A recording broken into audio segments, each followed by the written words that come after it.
আসসালামু আলাইকুম ওয়া রাহমাতুল্লাহি ওয়া বারাকাতুহু। বিসমিল্লাহ আলহামদুলিল্লাহ ওয়াসসালাতু ওয়াসসালামু আলা রাসূলিল্লাহ ওয়া বা'দ। নাদিয়া ফার্নিচার নিবেদিত শাহরু রমাদান অনুষ্ঠানটি powered by steel marks SS, Deshbandhu group, co স্পন্সরে রয়েছে real capita group, brothers furniture. যে যেখান থেকে দেখছেন আপনাদের সকলকে অনেক অনেক মোবারকবাদ জানাচ্ছি। জীবন ঘনিষ্ঠ নানা দিকগুলো আমরা এই অনুষ্ঠানের মধ্য দিয়ে তুলে ধরার চেষ্টা করি। আজকে আমরা ইনশাআল্লাহ গুরুত্বপূর্ণ একটি বিষয় নিয়ে কথা বলবো, সেটা হচ্ছে রোগ মুক্তি। আমরা প্রত্যেকেই চাই যে আমরা নানা ধরনের রোগ থেকে যদি মুক্তি লাভ করতাম, এবং হাদিসের মধ্যে আসছে নিয়ামাতানি মাকবুনুন ফিহিমা কাসীরুম মিনান নাস। অধিকাংশ মানুষ দুইটা নিয়ামত হারিয়ে ফেলে, একেবারে মূল্যবান যদি একটা ডায়মন্ড হারিয়ে যায় মানুষ যেভাবে খোঁজে, এইরকম খুঁজতে থাকে। এর মধ্যে একটা হচ্ছে সুস্থতা। আমরা অসুস্থ হয়ে গেলে সুস্থতাকে আমরা জায়গায় জায়গায় খুঁজে বেড়াই।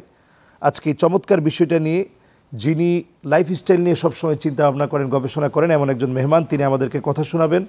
চলুন আমরা পরিচিত হই। প্রথমে রয়েছেন ডক্টর জাহাঙ্গীর কবির সাহেব।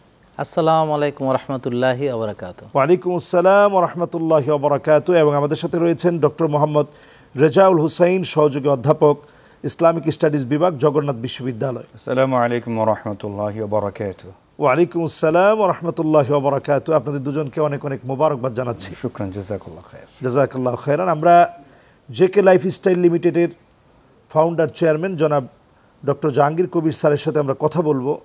ওনার কাছ থেকেই মূলত আমাদের বেশি আজকে জানতে চাওয়ার আগ্রহ হচ্ছে, আমরা যে রোগ মুক্তি চাই, কোরআনও কিন্তু বলছে ওয়া ইদা মারিত্তু ফাহুয়া ইয়াশফিন। আমি নিজে যখন নিজেকে অসুস্থ বানাই, ফাহুয়া ইয়াশফিন, অতঃপর আল্লাহ তাআলা আমাকে সুস্থ করেন। তাহলে অনেক ক্ষেত্রে কিন্তু অসুস্থ আমরা নিজেরাই নিজেদেরকে বানাই। জি, এক্ষেত্রে রোগ মুক্তি কিভাবে আমরা লাভ করতে পারি, এই বিষয় নিয়ে আপনার কাছ থেকে কথা শুনবো ইনশাআল্লাহ। তো প্রিয় দর্শক, আসলে আমরা যে রোগী হই তার একটি প্রধান মূল কারণ হচ্ছে আমাদের খাদ্যাভ্যাস। তো বেশিরভাগ লোক আমরা আল্লাহর দেওয়া প্রকৃত খাদ্য বাদ দিয়ে আমরা processed food, ultra processed food, অর্থাৎ যা পাই তাই খাচ্ছি, বেশি বেশি খাচ্ছি, বারবার খাচ্ছি। এই খাবারগুলোকে বার্ন করছি না, ব্যায়াম করছি না, আর ওভাবে রোজা রাখছি না যেভাবে আমাদের রাখা উচিত। তো এই রমজান মাস আমাদের জন্য একটা বিরাট রহমতের মাস।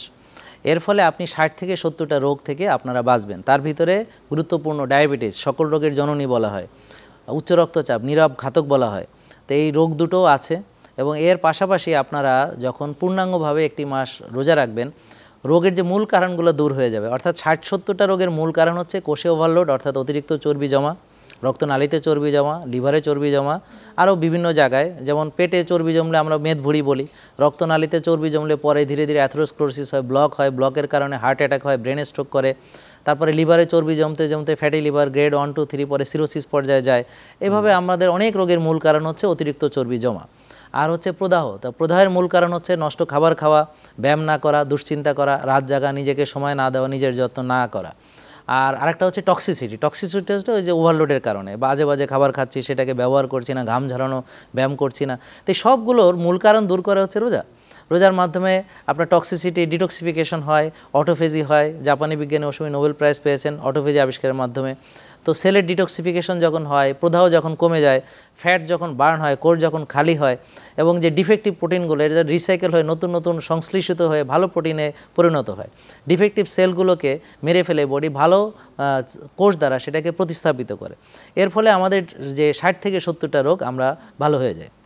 যেমন ডায়াবেটিস রোগী, সে যারা ওষুধ খেত, তো রক্তের চিনি বাড়াকে ডায়াবেটিস বলে। এখন সারাদিন আমি না খেয়ে আছি, রক্তের চিনি কমে যায়।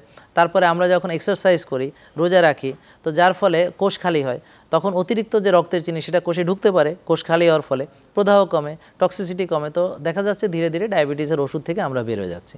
ঠিক উচ্চ রক্তচাপের মূল কারণ হচ্ছে 3টে। অতিরিক্ত দুশ্চিন্তা করা, টেনশনে রক্তনালী সংকুচিত হয়, প্রেশার বেড়ে যায়। তারপর রক্তনালীর ভিতরে চর্বি জমা, সেটা ডায়াবেটিস যে একই কারণ, এটাও আপনার রোজার মাধ্যমে ভালো হয়। এভাবে দেখবেন যে উচ্চ রক্তচাপের আরেকটি কারণ ইনসুলিন বেড়ে যাওয়া, সুগার বেড়ে যাওয়া। তো সবগুলোর ক্ষেত্রে রোজা ওষুধের ভূমিকা পালন করে, অর্থাৎ এমন একটা মেডিসিন যেটা ফ্রি অফ কস্ট, কোনো টাকা পয়সা লাগছে না। এই রোজা রাখার মাধ্যমে সঠিকভাবে আমরা 60 থেকে 70টা প্রাণঘাতী রোগ থেকে আমরা বাঁচতে পারি। জাযাকুমুল্লাহ খায়রান। আমরা চলে যাচ্ছি ডক্টর মোহাম্মদ রেজাউল হুসাইন। আপনি যদি আমাদেরকে বলতেন যে রাসূল করিম সাল্লাল্লাহু আলাইহি ওয়াসাল্লাম রোগ মুক্তির জন্য কি কি উপায় অবলম্বন করতেন? ধন্যবাদ। আলহামদুলিল্লাহ ওয়াসসালাতু ওয়াসসালামু আলা রাসূলিল্লাহ ওয়া বা'দ। দেখুন, ইংরেজিতেও একটা কথা আছে, প্রিভেনশন ইজ বেটার দ্যান কিউর, অর্থাৎ রোগ হওয়ার আগে রোগ না হওয়ার ব্যবস্থা করা। আমাদের ডাক্তার জাহাঙ্গীর ভাইও একই কথা বলেন সবসময়, যে রোগাগ্রস্ত যাতে না হতে হয় সেটার জন্য সচেষ্ট থাকা। নবী সাল্লাল্লাহু আলাইহি ওয়াসাল্লাম সেটাই করতেন। কোরআন আল্লাহ তাআলা নির্দেশ দিয়েছেন, ইয়া আইয়ুহাল্লাযীনা আমানু কুলু মিন তাইয়্যিবাত হালালান ওয়া তাইয়্যিবা। এই যে তয়্যিব শব্দটি আল্লাহ তাআলা ব্যবহার করেছেন, এটার একটা কম্প্রিহেন্সিভ এক্সপ্লেনেশন আছে, এটা বিস্তারিত ব্যাখ্যা আছে। এটা শুধুমাত্র হালাল না, এটার সাথে পবিত্র হলো বিশুদ্ধ খাবার, প্রাকৃতিক। এই জায়গাতে আসবো ইনশাআল্লাহ। দর্শক, সময় হয়েছে ছোট্ট একটা বিরতি নেবার, নিচ্ছি বিরতি, ফিরে আসবে এক্ষুনি, সেই পর্যন্ত আমাদের সঙ্গেই থাকুন।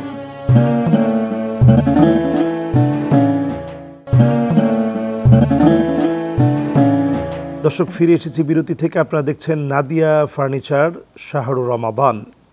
অনুষ্ঠানটি powered by steel mark SS, সাথে রয়েছে দেশবন্ধু গ্রুপ, কো স্পন্সরে আছে real capita group, brothers furniture.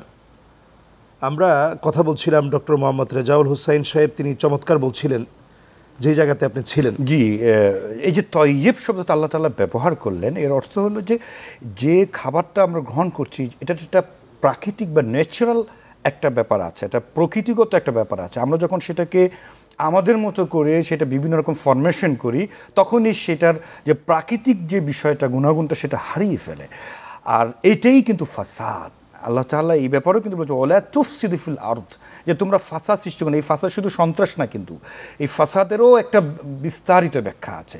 এটা যদি আমরা এই শরীরের সাথেও যদি বিশৃঙ্খলা দেখাই, অর্থাৎ খাবারের ক্ষেত্রেও যদি আমরা তার যে ন্যাচারাল যে গুণাগুণ, প্রাকৃতিক যে গুণাগুণ, সেটা নষ্ট করে আমাদের মতো করে বিভিন্ন রকম ফরমেশন করি, তাহলে কি হবে, সেটার কিন্তু একটা রিয়াকশন হবে। আর সেই কারণেই কিন্তু আমরা রোগাগ্রস্ত হই। অর্থাৎ আমি যদি এক কথায় বলি যে খাবার রোগ হওয়ার অন্যতম একটা কারণ। নবী সাল্লাল্লাহু আলাইহি ওয়াসাল্লাম চেষ্টা করতেন সবসময় প্রাকৃতিক খাবারগুলি গ্রহণ করতে। আপনি জানেন নবী সাল্লাল্লাহু আলাইহি ওয়াসাল্লাম খেজুর পছন্দ করতেন। খেজুরের গুণাগুণ সম্পর্কে ডাক্তার জাহাঙ্গীর ভাই তো ভালো বলবেন, এবং মেডিকেল সায়েন্সও এখন বলছে এটার মধ্যে যে এত খাদ্য গুণাগুণ আছে যে একটা মানে শুধুমাত্র খেজুর খেয়ে কিন্তু সারাদিন রাত চলে যাওয়া যায়। তারপর আপনি জানেন নবী সাল্লাল্লাহু আলাইহি ওয়াসাল্লাম দুধ খেতে পছন্দ করতেন। সে দুধে যে কী পরিমাণ মানে পুষ্টিগুণ আছে, কোরআনও আল্লাহ তাআলা সেই দুধের সেই শরাবের কথা বলেছেন, দুধের গুণাগুণের কথা বলেছেন। অ্যাট দ্য সেম ওয়ে আপনি দেখেন পাশাপাশি নবী সাল্লাল্লাহু আলাইহি ওয়াসাল্লাম সবজি খেতে পছন্দ করতেন, এবং আমরা হাদিসেও দেখেছি নবী সাল্লাল্লাহু আলাইহি ওয়াসাল্লাম লাউ বা লাউয়ের মতো করে যে সবজি, সেটা বেশি খেতে পছন্দ বলতেন, যে আমাকে একটু বাড়িয়ে দেওয়া লাউ। হাদিসে এসছে এটি। নবী সাল্লাল্লাহু আলাইহি ওয়াসাল্লাম কী করতেন, এক ভাগ পানি, এক ভাগ খাবার, এক ভাগ ফাঁকা রাখতেন। এটাই তো সুন্নাহ, এবং এটাও মেডিকেল সায়েন্স প্রুফড যে এটা কতটা হেলদি মানুষের সুস্থ থাকার জন্য। সুবহানাল্লাহ। জাযাকাল্লাহ খায়রান। আমরা আবার আসবো ইনশাআল্লাহ আপনার কাছে। আমরা চলে যাচ্ছি ডক্টর জাহাঙ্গীর কবির স্যারের কাছে, যে আপনি যদি আমাদেরকে বলতেন যে তিনি যেমনটা বলছিলেন যে আসলে খেজুরটা আসলে আমরা মানে কোন ধরনের ব্যক্তিরা খেজুরটা খাবো। খুব সুন্দর একটা প্রশ্ন আপনি করছেন। সেটা হলো এখানে খাবার প্রাকৃতিক, আমি একটু আগেও হয়তো বলেছিলাম যে আর একটা প্রোগ্রামে, যে আমি যে খাবারই খাই না কেন সেটাকে যদি আমি ব্যবহার না করি, বার্ন না করি, সেটাই আমাদের শরীরের প্রবলেম হতে পারে। তো এখন ধরেন খেজুর অত্যন্ত পবিত্র এবং এটার অনেক পুষ্টিগুণ আছে, কিন্তু আমাদের দেখতে হবে প্রাকৃতিক খেজুর কিনা। এখন বাজারে অনেক প্রসেসড খেজুর পাওয়া যাচ্ছে, ব্রাশিং করা, অর্গানিক না, যেটা পোকামাকড় যেন না ধরে, 2 বছর যেন পোকায় না ধরে, তারপর সেটাকে উপর থেকে ব্রাশ করে ফাইবার ফেলে দেওয়া হচ্ছে, চকচকে ঝকমকে করা হচ্ছে, আবার কোনো কিছু শিরার সঙ্গে মিক্স করে এগুলো প্রসেসড করছে আরও সুস্বাদু করার জন্য। তো কোনো খেজুরের বিচি বের করে সেটাকে আরেকভাবে প্রসেস করা হচ্ছে আরও সুস্বাদু করার জন্য। এখন আমাদের প্রাকৃতিক খেজুর আমরা খেতে পারবো যাদের শরীর সুস্থ, যাদের কোষ ফাঁকা খালি। কিন্তু একটা ডায়াবেটিস রোগী যার খেজুর খেলে সুগার বাড়ে, তার জন্য এটা সাময়িকভাবে একটু বন্ধ রাখতে হবে। ঠিক একইভাবে দুধ যাদের ল্যাকটোজ ইনটলারেন্স আছে তাদের জন্য। এখন কথা হচ্ছে সেই প্রাকৃতিক দুধ তো আমরা পাচ্ছি না। সেই দেশি গরু যেখানে 1 লিটার 1.5 লিটার দুধ হতে অনেক কষ্ট হয়, আর এখনকার গরুতে অনেক লিটার দুধ হচ্ছে। তো সেই প্রাকৃতিক সেই গরুও আমরা পাচ্ছি না, প্রাকৃতিক খাবারও পাচ্ছি না, যার ফলে এই আমাদের প্রবলেম হচ্ছে, আমরা রোগী হয়ে যাচ্ছি। তো এখানে আমাদের সতর্ক থাকতে হবে যে যেই সুস্থ খাবার খাওয়ার মতো সেই উপযুক্ত পরিবেশ আমার শরীরে থাকতে হবে। তো আমরা সাধারণত রোগীদেরকে হোমায়ার পরীক্ষা করা, ইনসুলিন রেজিস্ট্যান্স দেখে, ইনসুলিনের মাত্রা দেখে সেটাকে নির্ধারণ করি। এখন একটা ডায়াবেটিস রোগী, সে যদি দুধ খায়, দুধে ল্যাকটোজ আছে, তার চিনির মাত্রা বেড়ে যাবে। তো এইসব কারণে তাদেরকে সাময়িকভাবে আমরা স্থগিত রাখতে বলি। এখন সোজা কথা হলো, প্রাকৃতিক খাবার যদি সে প্রথম থেকে খায়, 1 ভাগ খায়, সে যদি ব্যায়াম করে বা কায়িক শ্রম করে, সে যদি সেটাকে ব্যবহার করে, তাহলে সেটা তার জন্য কোনো ক্ষতির কারণ হবে না। কখনোই তাকে এই খাবার বন্ধ করতে হবে না। খেজুর সে সারা জীবনই খেতে পারবে। ঠিক একইভাবে আমরা যদি সঠিক সময় ঘুমাই, যেভাবে রোজা রাখতে আল্লাহ বলেছেন সেভাবে যদি রোজা রাখি, সূর্যের আলোতে যদি যাই, একটু যদি ঘাসে হাঁটি, আল্লাহর দেওয়া পৃথিবীকে দেখি, প্রকৃতিকে দেখি, নিজেকে যত্ন নিই, নিজেকে ভালোবাসি, তাহলে দেখবেন যে আমরা রোগ থেকে মুক্ত থাকতে পারবো। তো এই জন্যে আমাদের যে প্রাণঘাতী রোগগুলো তার যে মূল কারণ এটা হচ্ছে প্রদাহ। তো এই প্রদাহ থেকে বাঁচতে হলে রোজা কিন্তু এই প্রদাহ থেকে আমাদেরকে রক্ষা করছে। যেমন আমি যদি শশা খাই আমাকে পানি দিবে, কিন্তু আমি যদি একটা ভাজা পোড়া ডুবো তেলে খাই সেটা আমার শরীর থেকে পানি টেনে নিবে, আমাকে প্রদাহ দিবে। তো ঠিক এইভাবে আমাদেরকে প্রাকৃতিক খাবারের পাশাপাশি অন্যান্য যে জীবনাচরণ রাসূল সাল্লাল্লাহু আলাইহি ওয়াসাল্লাম যেভাবে পরিশ্রম করতেন, কায়িক শ্রম করতেন, তার যে খাবারের ব্যাপারে যে শৃঙ্খলা যিনি হুজুর একটু আগে বলে গেলেন, সব কিছু মেনে যদি আমরা চলি তাহলে এই ডিসিপ্লিন ভালো থাকলে আমরা এই ডিজিজগুলো থেকে বাঁচবো ইনশাআল্লাহ। জাযাকুমুল্লাহ খায়রান। আপনাদের দুজনকে অনেক অনেক ধন্যবাদ জানাচ্ছি। শুকরান, জাযাকাল্লাহ। সময় দিয়েছেন, আল্লাহ তাআলা বরকত দান করুক। আমিন। দর্শক, সময় হয়েছে আজকে বিদায় নেওয়ার। আসলে ইসলাম আমাদেরকে নিয়মতান্ত্রিক সময়ের কাজ সময়ে করা শেখায়, এবং নবী আম্বিয়া আলাইহিমুসসালাম ওনারা বলতেন যে ইদা মারিত্তু ফাহুয়া ইয়াশফিন। এটা কোরআনের বক্তব্য যে আমরা নিজেরা যখন অসুস্থ হই তখন আল্লাহ তাআলা আমাদেরকে সুস্থ করেন, তাহলে আমরা নিজেরা কিন্তু অসুস্থ হই।